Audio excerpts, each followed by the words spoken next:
I never thought I would become the guy who sets up a federal sting operation in his own driveway, but here we are. When I moved to Meadowbrook Heights in suburban Phoenix, Arizona last October, I thought the biggest problem I would face would be remembering which day was trash pickup. Instead, I found myself caught in what can only be described as the most bizarre theft ring I could have imagined, and it all started with a missing box of protein powder. My name is Derek Winters, and I work from home as a software developer for a tech company based in California. The pandemic changed everything for people like me, making remote work not just acceptable, but preferred. I bought a modest 3-bedroom house in this planned community because the price was right, the neighborhood looked quiet, and the photos online showed neat rows of houses with manicured lawns and palm trees lining the streets. What the real estate agent conveniently forgot to mention was that the Meadowbrook Heights Homeowners Association was run like a small authoritarian state, with President Richard Montgomery and his wife Sharon at the helm. The first package went missing in early November. I had ordered some supplements and a new keyboard from Amazon, both showing delivered on my tracking app at 2:15 in the afternoon. I checked my front porch when I got back from my afternoon run around 4, and there was nothing there. I figured maybe the driver had made a mistake or delivered to the wrong house. I filed a claim with Amazon, got a refund, and thought nothing more of it. The second disappearance happened 2 weeks later. This time, it was a birthday gift I had ordered for my younger sister, an expensive leather journal she'd been wanting for months. The tracking showed delivered at 1:30 in the afternoon. I was home that day, working in my office at the back of the house. I did not hear the doorbell, but that was not unusual since delivery drivers rarely rang it anymore. When I checked at 3, the porch was empty. Now I was concerned. 2 packages in 2 weeks seemed like more than coincidence. I called Amazon again, reported it, and this time I also filed a report with the local police. The officer who took my report over the phone sounded bored and told me that package theft was common and there was not much they could do without video evidence. He suggested I get a doorbell camera. I ordered one that same day, paying extra for expedited shipping, deeply aware of the irony that the camera I needed to catch a package thief might itself get stolen. Miraculously, the camera arrived and was actually still there when I got home from grocery shopping. I installed it that evening, syncing it to my phone and adjusting the motion sensors. The camera had a wide-angle lens that captured my entire front porch and a good portion of the driveway and street beyond. I felt a small sense of victory, like I was finally taking control of the situation. For 3 weeks, nothing happened. Every package that arrived stayed put. I started to relax, thinking maybe the thief had moved on to another neighborhood or had been scared off somehow. Then, on a Tuesday morning in mid-December, I got the notification that a package had been delivered. I was in the middle of a video conference call, so I could not immediately check, but I pulled up the camera footage on my phone during a break. The video showed the mail carrier, a woman I recognized from previous deliveries, placing a medium-sized box on my porch at 11:23 in the morning. She took a photo, as they always do, and walked back to her truck. Everything normal so far. Then, at 11:41, a white Lexus SUV pulled up in front of my house. My heart rate picked up as I watched a woman get out of the driver's seat. She was probably in her late 40s, wearing expensive-looking athleisure clothing and oversized sunglasses. Her blonde hair was pulled back in a perfect ponytail. She walked up to my porch with the confidence of someone who belonged there, picked up my package, and walked back to her car. I watched the video 3 more times, zooming in on the license plate. Then I went back through my camera's saved footage, looking at the days when previous packages had been delivered. There, on November 21st at 1:53 in the afternoon, was the same white Lexus, the same woman, taking another box. I found her again on December 1st, this time at 2:10 in the afternoon. She'd been stealing my packages for over a month, and now I had proof. My hands were shaking as I captured the clearest image of her face and the license plate. I called the Phoenix Police non-emergency number and explained that I had video evidence of someone stealing multiple packages from my property. They told me to come down to the station to file a formal report. I saved all the video files to a flash drive and drove straight there, my anger building with every mile. The officer who took my report, a young guy named Officer Chen, was actually interested in my case. He watched the videos, made notes about the dates and times, and ran the license plate through their system. When the results came back, his eyebrows went up. "Do you know who this is?" he asked me. "No idea," I said. "Just some woman who's been stealing my stuff." "This vehicle is registered to Sharon Montgomery," he said. "Does that name mean anything to you?" I thought for a moment. Montgomery. Why did that sound familiar? Then it hit me. Wait, is she related to Richard Montgomery? He is the president of my HOA. Officer Chen nodded slowly. According to this, Sharon Montgomery lives at 445 Saguaro Drive. That's in your neighborhood, right? That is 2 streets over from me, I said, feeling my stomach drop. The HOA president's wife had been stealing my packages. This was going to get complicated. Officer Chen took down all the information and said he would follow up with me. He warned me that package theft cases could be tricky to prosecute, even with video evidence, because unless the value exceeded a certain threshold, it was usually treated as a misdemeanor.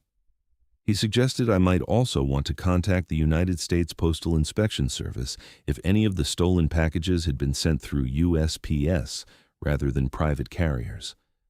That detail stuck in my mind as I drove home. I went through my order history and delivery confirmations. 3 of the stolen packages had indeed been USPS deliveries. I did some quick research and learned that the Postal Inspection Service does not mess around. Mail theft is a federal crime, and postal inspectors have full law enforcement authority. They investigate, they arrest, and they prosecute. This was exactly what I needed. I found the contact information for the Phoenix division of the Postal Inspection Service and sent a detailed email that evening, attaching the video files and a list of all the stolen packages I could document. I did not expect a quick response, given that it was close to the holidays, but to my surprise, I got a call the next morning. "Mr. Winters, this is Inspector Patricia Gonzalez with the Postal Inspection Service," the voice on the other end said. She had a no-nonsense tone that immediately commanded respect. "I reviewed your email and the video evidence you sent. I would like to meet with you today if possible to discuss your case." We arranged to meet at a coffee shop near my house that afternoon. Inspector Gonzalez turned out to be a woman in her mid-30s with sharp eyes and an air of competence. She was wearing business-casual clothing, and I would never have pegged her as a federal law enforcement officer if I had passed her on the street. She ordered a black coffee and got straight to business. "Mail theft is taken very seriously by our agency," she said, opening a tablet and pulling up notes. "Based on the evidence you have provided, we have probable cause to believe that Sharon Montgomery has committed multiple federal crimes. However, I want to build the strongest case possible. One way to do that is to catch her in the act with marked packages and controlled circumstances." "You want to set up a sting operation?" I asked, feeling a surge of excitement despite the absurdity of the situation. "Exactly," Inspector Gonzalez said. "Here is what I propose. We will send packages to your address through USPS, marked in ways that only we can identify. We will coordinate the delivery times and have surveillance in place. When Mrs. Montgomery takes the bait, we will have everything we need, not just for a misdemeanor charge, but for federal prosecution." I agreed immediately. Inspector Gonzalez explained that it might take a few weeks to set everything up properly. They needed to coordinate schedules, arrange for surveillance equipment and personnel, and prepare the marked packages. In the meantime, she advised me not to confront Sharon Montgomery or do anything that might tip her off.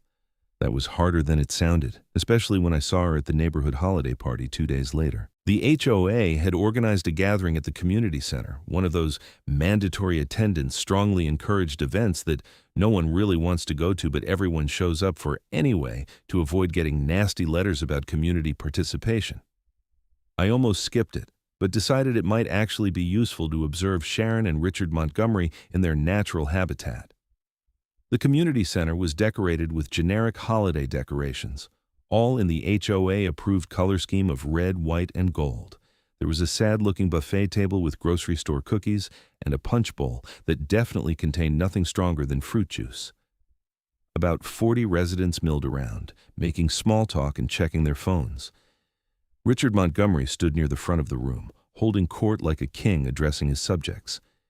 He was a tall man in his early 50s, with silver hair and the kind of perpetual tan that comes from spending too much time on golf courses. He wore a blazer with an American flag pin on the lapel and spoke in the loud, confident voice of someone who has never been told to shut up. Sharon stood beside him, smiling and nodding at everything he said. She looked perfectly put together, her makeup flawless, her outfit clearly expensive. Looking at her, you would never guess she spent her free time cruising the neighborhood and stealing other people's mail. I grabbed a cup of punch and tried to blend into the background, but Richard spotted me almost immediately. "Derek, glad you could make it," he called out, waving me over. I had no choice but to approach. "Good to see you," I lied, shaking his hand. "You settling into the neighborhood all right?" Richard asked. "No problems with the property? Making sure you're keeping up with the exterior maintenance standards?" "Everything is fine," I said, fighting the urge to look at Sharon, who was standing right there, probably mentally cataloging my outfit to see if it met her standards. "Glad to hear it," Richard said. "We pride ourselves on maintaining the highest standards here at Meadowbrook Heights. It is what keeps our property values strong. You know, I was just telling Sharon the other day that we need to be more vigilant about rule enforcement. I've noticed some residents letting their lawn care slip, brown patches, uneven edging, that sort of thing." "Cannot have that," Sharon nodded enthusiastically. "Community standards exist for a reason," she said. Her voice was higher pitched than I expected, with a slight affected quality that screamed country club lunch dates and privilege. "When everyone does their part, we all benefit. But it only takes one person letting things slide to bring down the whole neighborhood." I bit my tongue hard. This woman was lecturing me about community standards while she was literally committing federal crimes against her neighbors. "I completely agree," I said, my voice strained. "People should definitely be held accountable for their actions." Sharon smiled at me, totally oblivious to my double meaning. "See, Richard, Derek gets it. We need more residents like him." I excused myself as quickly as I could, claiming I needed to make a phone call. I spent the rest of the party avoiding the Montgomerys and observing them from a distance. I noticed that Sharon seemed to know everyone, flitting from group to group, always with a smile and a compliment. She asked about people's families, their jobs, their holiday plans. She seemed genuinely liked by most of the residents. Several people went out of their way to talk to her. I wondered how many of them had also had packages stolen and just did not realize who was responsible. As the party wound down, I overheard Sharon talking to another woman about her shopping habits. "I do most of my ordering online now," she was saying. "It is just so much more convenient. I probably get 5 or 6 packages a week delivered. I do not know how I ever lived without Amazon Prime." The audacity was breathtaking. She was getting deliveries to her own house while simultaneously stealing from others. What was the psychology behind that? Was it a thrill thing?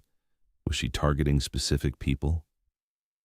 I wanted to understand, but mostly I just wanted her caught. I drove home that night feeling disgusted, but also energized. The sting could not happen fast enough for me. Over the next 2 weeks, Inspector Gonzalez called me several times to update me on the progress. They were working with the local postal facility to arrange everything. The marked packages would contain items that looked legitimate but were actually traceable. Each one would have a small GPS tracker and other identifying features. Inspector Gonzalez explained that they would need my cooperation on the day of the sting.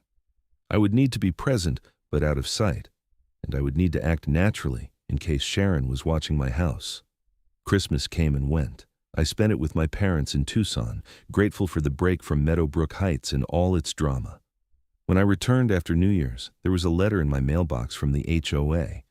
My heart sank as I opened it, expecting a violation notice for some imaginary infraction. Instead, it was a community newsletter. The front page had a large photo of Richard and Sharon Montgomery, smiling at the camera. The headline read, "Celebrating Excellence. Your HOA leadership team looks forward to another great year." The newsletter listed the various initiatives the HOA had accomplished last year and plans for the coming year. There was going to be a crackdown on unapproved exterior paint colors. New fines would be implemented for lawn maintenance violations. The Architectural Review Committee would be more strictly enforcing rules about holiday decorations being removed within 1 week of the holiday. At the bottom of the page was a personal message from Richard Montgomery about the importance of community values and being good neighbors. I threw the newsletter in the recycling bin and tried not to scream. Inspector Gonzalez called me on January 10th. "We are ready to move forward," she said. "Can you be available this Thursday, January 13th? "Absolutely," I said. She walked me through the plan. A postal carrier would deliver 3 packages to my address at staggered times throughout the day, 10 in the morning, noon, and 2 in the afternoon. Each package would contain merchandise that appeared valuable based on the exterior labeling. Inspector Gonzalez and her team would be conducting surveillance from an unmarked vehicle parked down the street. I needed to be home, but should stay away from windows and definitely not check my porch. If Sharon took the bait, they would move in immediately after she left my property with the stolen item. "What if she does not show up?" I asked. "Then we try again another day," Inspector Gonzalez said. "But based on the pattern you have documented and the frequency of her thefts, I am confident she will make an appearance. People like this often get comfortable with their crimes. They stop being cautious." Thursday morning arrived cold and clear, unusually chilly for Phoenix. I woke up early, too nervous to sleep in. I made coffee and tried to work on some code, but I could not concentrate. At 9:45, Inspector Gonzalez texted me that they were in position. At 10:02, I heard the mail truck pull up outside. I peeked through the blinds just enough to see the carrier place a large box on my porch. The label indicated it was from a popular electronics retailer. Perfect bait. The next 2 hours were torture. I tried watching TV, but nothing held my attention. I paced around my house, avoiding the front rooms. At noon, the second package arrived, this one marked as containing sports equipment. At 2:05, the third package appeared, labeled as beauty products. It seemed like an odd mix, but I figured that was intentional. They wanted to make it look like a normal day of deliveries. At 3:15, my phone buzzed with a text from Inspector Gonzalez. "Subject approaching your location." My heart hammered in my chest. I moved to the back of my house, as far from the front door as possible. I could not see anything, could not hear anything. The waiting was excruciating. Then, 3 minutes later, another text. "Subject has taken the package. We are moving in now." I counted to 60, then walked quietly to my front window and looked out. The scene on the street was surreal.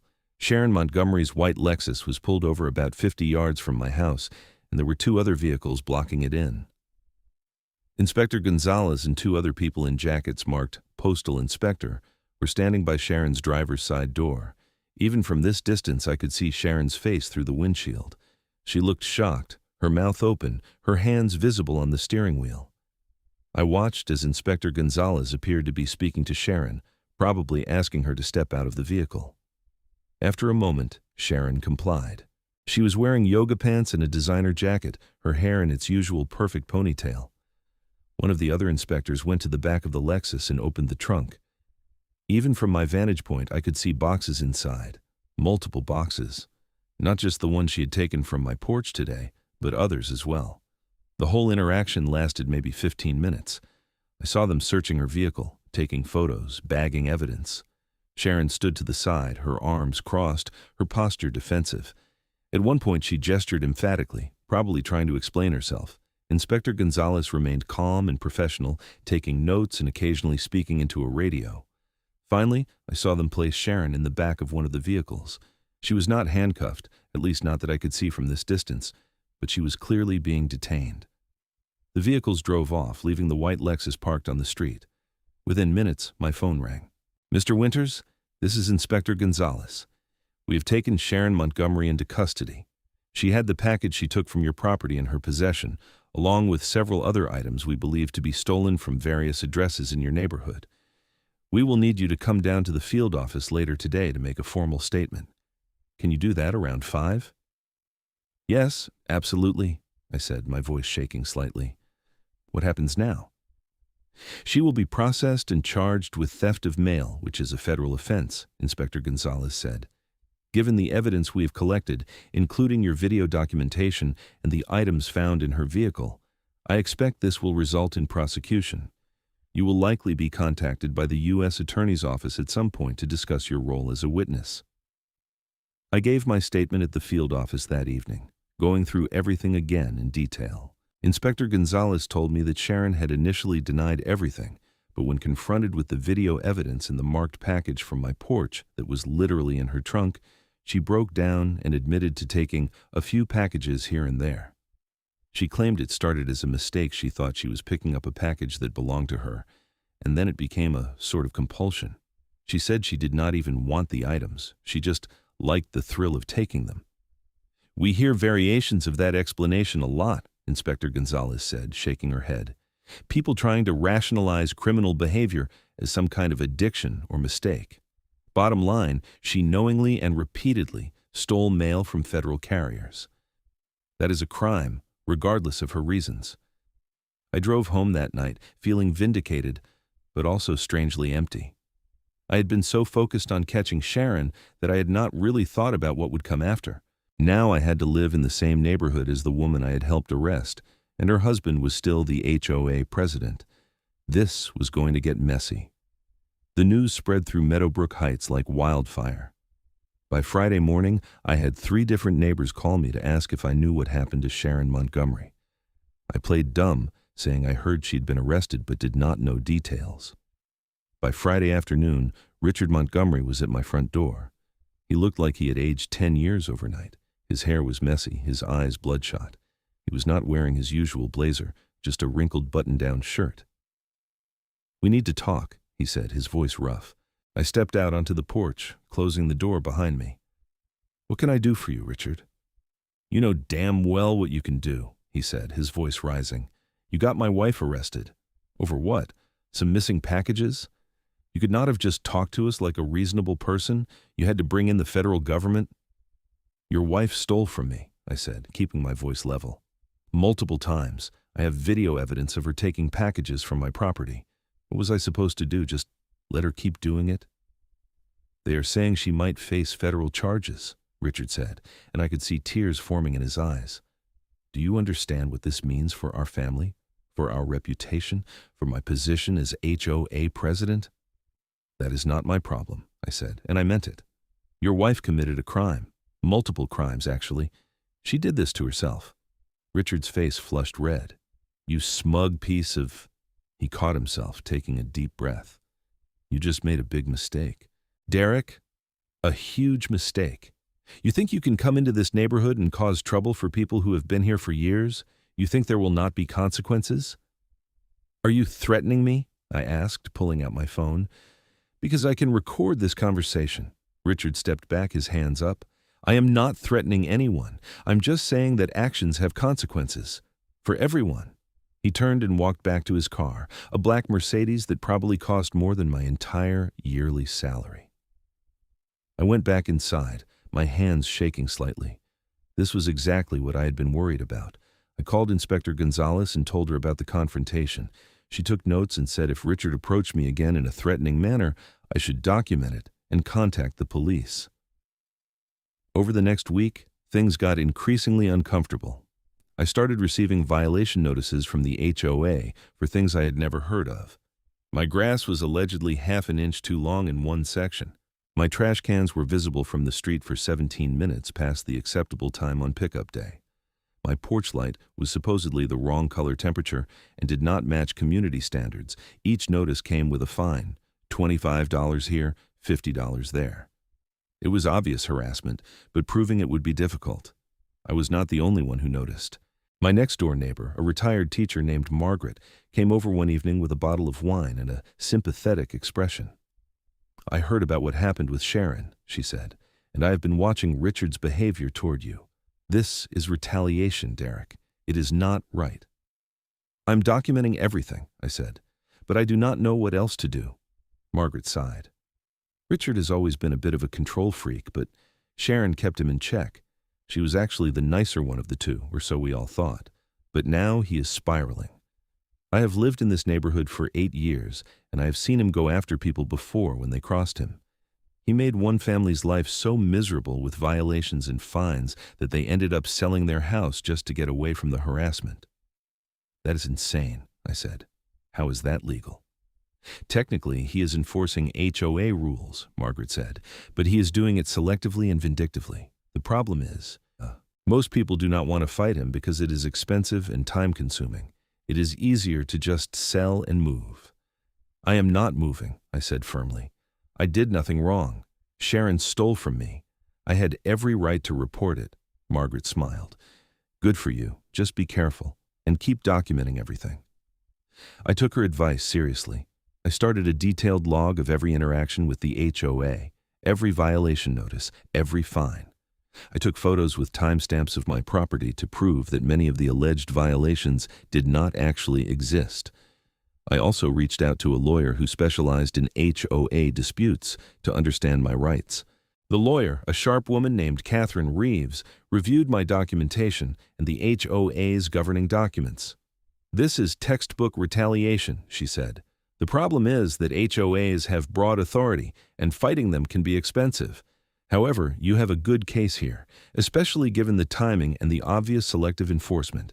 I would recommend we send a cease and desist letter to the HOA board outlining the harassment and threatening legal action if it continues. We sent the letter, certified mail, to Richard Montgomery and the other board members. For a few days, the violation notices stopped. I thought maybe that was the end of it. I should have known better. In early February, I received a notice that there would be a special HOA board meeting to discuss my membership status.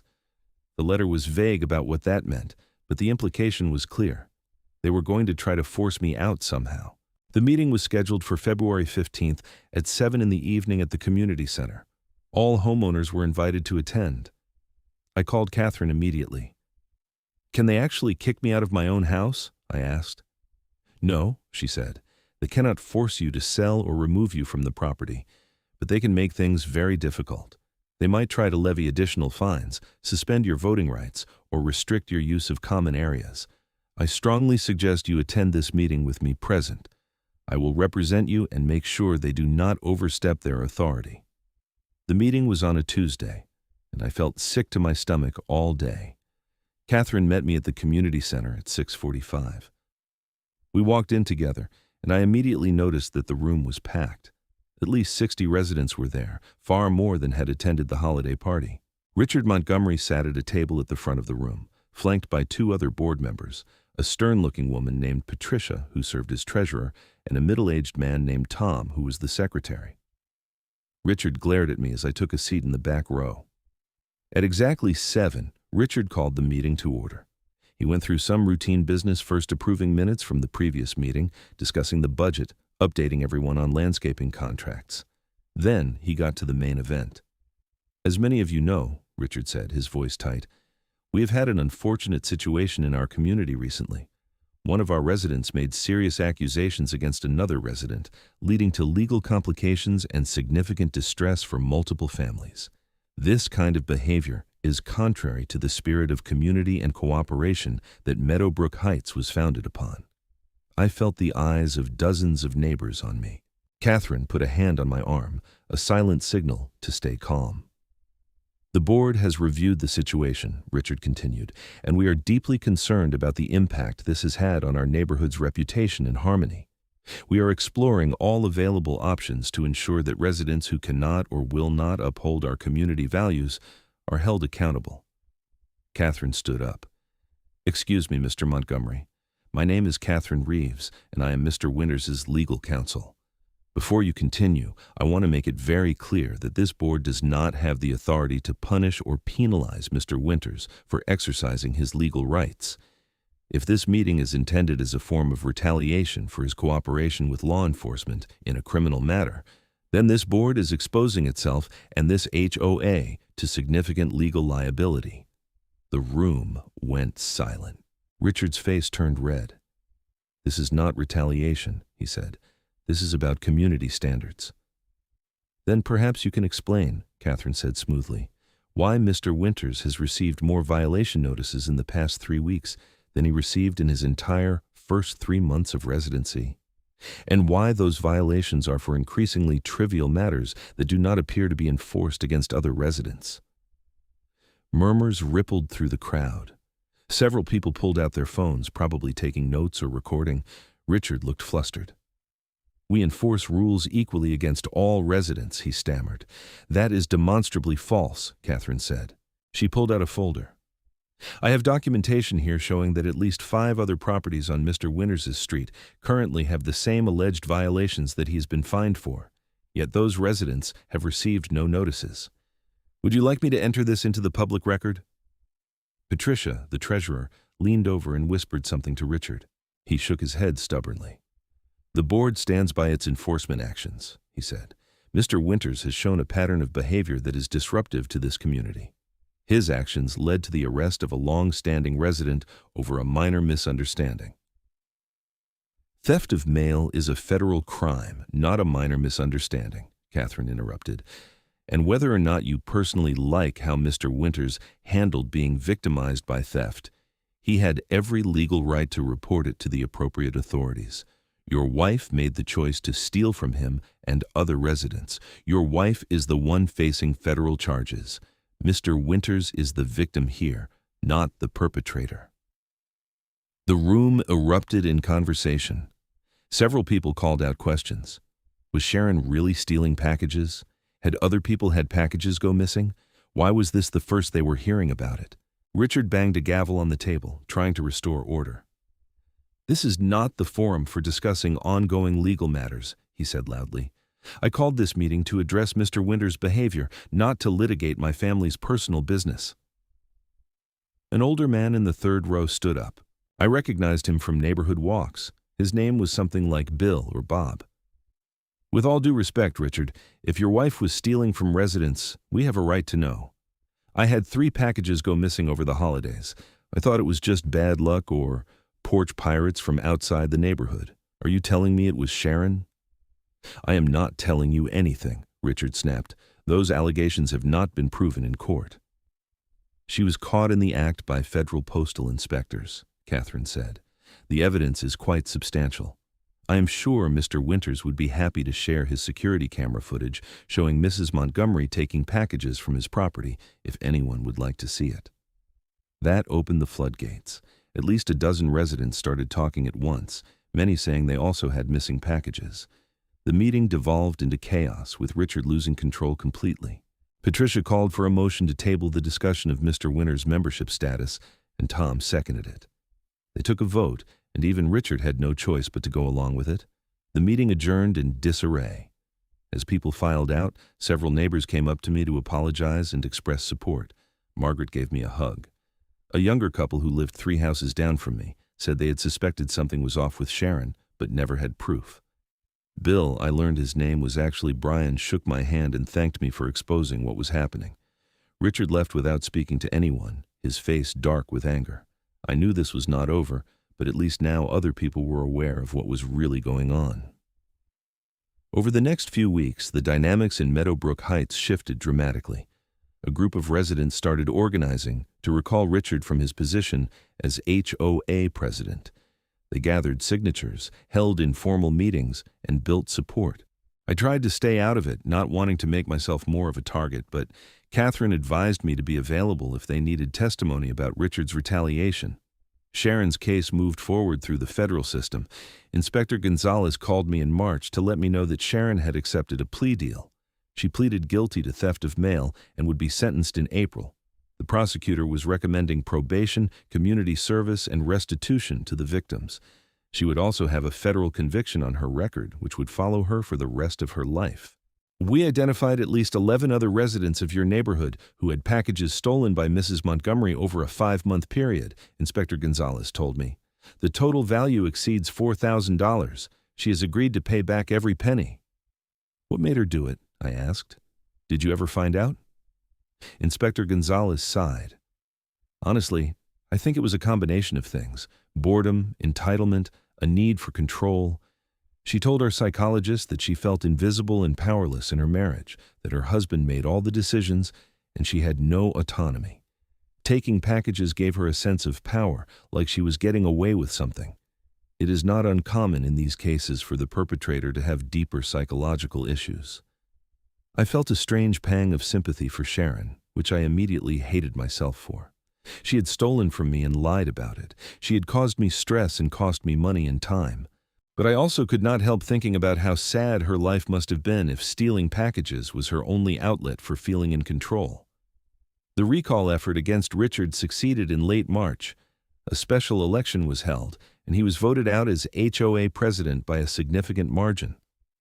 A woman named Jennifer, who worked as a nurse and had lived in the neighborhood for 6 years, was elected as the new president. Her platform was transparency, fairness, and actually serving the community rather than ruling it like a dictator. Jennifer's first act as president was to review all recent violation notices and fines. She found that I was far from the only resident who had been unfairly targeted. Richard had been using the HOA as his personal vendetta machine for years, selectively enforcing rules against people he did not like while ignoring violations committed by his friends and allies. The board voted to rescind dozens of improper fines and issued a formal apology to affected residents, including me. Richard and Sharon put their house on the market in early April. I saw the "for sale" sign go up one morning, and I felt a complex mix of emotions: relief that they would be gone, guilt that I had played a role in destroying their life here, anger that they had forced this situation in the first place. Margaret told me she heard they were moving to Scottsdale, far enough away that they would not have to face their former neighbors regularly. Sharon's sentencing hearing was on April 22nd. I attended, sitting in the back of the federal courtroom in downtown Phoenix. Sharon looked small and defeated, dressed in a conservative navy suit, her hair pulled back simply. Richard sat behind her in the gallery, staring straight ahead with no expression. The prosecutor outlined the case, describing Sharon's systematic theft from multiple residents over several months. He presented the video evidence, the marked packages from the sting operation, and testimony from other victims. Then, Sharon's lawyer made a plea for leniency, talking about her previously clean record, her mental health struggles, and her genuine remorse. When the judge asked if Sharon had anything to say, she stood up, her voice shaking. "Your Honor, I know what I did was wrong. I have no excuse for my actions. I stole from my neighbors, people who trusted me and lived near me. I betrayed that trust, and I betrayed my own values. I have been in therapy trying to understand why I did this, and I am working on becoming a better person. I am deeply sorry, and I will spend the rest of my life trying to make this right." The judge, a stern woman in her 60s, was not particularly moved. "Mrs. Montgomery, you are an educated, privileged person who had every advantage in life. You chose to commit federal crimes not out of need or desperation, but apparently for entertainment. That is not something this court takes lightly. However, I also recognize that you have accepted responsibility and have no prior record. I am sentencing you to 2 years of probation, 300 hours of community service, and full restitution to all victims. You will also be required to continue mental health treatment. If you violate the terms of your probation in any way, you will serve 18 months in federal prison. Do you understand?" "Yes, Your Honor," Sharon said quietly. That was it. No prison time, but a federal conviction that would follow her forever. As people filed out of the courtroom, Sharon's eyes met mine for just a moment. I expected to see anger or resentment, but instead, I just saw exhaustion and shame. I looked away first. Life in Meadowbrook Heights slowly returned to normal. Jennifer proved to be a fair and reasonable HOA president. The violation notices stopped. People started to relax and enjoy their neighborhood again, without fear of petty harassment. I continued my work from home routine, occasionally joining neighbors for barbecues or community events. In late May, more than 6 months after the first package went missing, I got a check in the mail for $637, my portion of the restitution Sharon had been ordered to pay. There was no note, no apology, just the check. I deposited it and tried to put the whole saga behind me, but I could not quite shake it. I thought about Sharon often, wondering where she was and whether she was actually getting the help she needed. I thought about Richard and how his need for control had poisoned everything around him. I thought about how easy it is for people to abuse small amounts of power and how important it is to stand up to that abuse, even when it is uncomfortable or costly. One evening in early June, I was sitting on my porch with a beer, watching the sun set over the Phoenix suburbs, when Margaret came over to join me. She had her own beer and settled into the chair next to mine. "You doing okay?" she asked. "Yeah," I said. I think so. It has just been a weird year. That is an understatement, Margaret said with a laugh. You know, a lot of people are glad you did what you did. It took courage to stand up to the Montgomerys. Not many people would have followed through. I did not really think of it as courage, I said. I just wanted my packages to stop disappearing. Maybe, Margaret said, but you also could have let it go, or handled it privately, or moved away like Richard wanted. You chose to see it through, and that made a difference. This neighborhood is better now because of what you did. I did not know if I believed that, but it was nice to hear. We sat in comfortable silence for a while, watching the sky turn orange and pink. Did you ever find out what was in that first package that got stolen? Margaret asked suddenly. The one that started everything? I laughed. Protein powder. $25 worth of protein powder. Margaret shook her head, grinning. All of this over protein powder. That's pretty funny when you think about it. Federal crime over protein powder, I corrected, makes it even funnier. We clinked our beers together, and I felt something in my chest loosen. Maybe I could move on from this after all. Over the summer, things continued to improve. The new HOA board under Jennifer's leadership updated the bylaws to include better oversight and accountability measures. They created a resident committee to review violation notices before they were issued, preventing the kind of targeted harassment Richard had engaged in. They also implemented transparent financial reporting so everyone could see how their dues were being spent. I ran into Inspector Gonzalez one day at a grocery store. She was off duty, wearing jeans and a t-shirt, pushing a cart full of produce. Mr. Winters, she said, smiling. How have you been? Good, I said. Just trying to live a quiet life. That is usually for the best, she said. I wanted you to know that your case has actually become something of a teaching example in our office. We use it to train new inspectors on how to build a solid case with civilian cooperation. You documented everything perfectly, and your video evidence was textbook quality. Made our job much easier. Glad I could help, I said. Have you had any other cases like that? HOA presidents' wives stealing packages? Inspector Gonzalez laughed. Not exactly like that, no, but we see theft rings of all kinds. People get creative with their crimes, and there is always someone who thinks they are too smart or too important to get caught. They never are. We chatted for a few more minutes, then went our separate ways. I felt oddly proud that my documentation had been useful, that something good had come from all that stress and anger. By the fall, Richard and Sharon's house had sold. A young family with 2 kids moved in, and they were friendly and normal. The dad, whose name was Marcus, worked in construction. The mom, Lisa, was a teacher. Their kids played in the yard and rode bikes around the neighborhood. It was a refreshing change from the toxic energy that had emanated from that house for so long. I never heard from Richard or Sharon again. I sometimes looked them up online, curious about what they were doing, but I never found much. They seemed to have disappeared into suburban anonymity somewhere in Scottsdale, probably hoping everyone would forget what had happened. As for me, I stayed in Meadowbrook Heights. I upgraded my security camera system and installed a lockbox on my porch for package deliveries. I became more involved in the neighborhood, serving on the landscaping committee and helping organize a community garage sale. I made friends with neighbors like Margaret and Brian, people who cared about making the community better rather than controlling it. Sometimes late at night when I could not sleep, I thought about the whole situation and what I had learned from it. I learned that standing up for yourself matters even when it is hard. I learned that people in positions of power, even tiny positions of power like an HOA board, can cause real harm if they are not held accountable. I learned that doing the right thing does not always feel good in the moment, but usually pays off in the long run. Most importantly, I learned that communities are made up of people, flawed and complicated people, and that building a good community requires constant effort and vigilance. It requires calling out bad behavior, supporting good leadership, and being willing to get involved even when it would be easier to just mind your own business. The day before Thanksgiving, almost a full year after the first package went missing, I got a letter in the mail. No return address, postmarked from Scottsdale.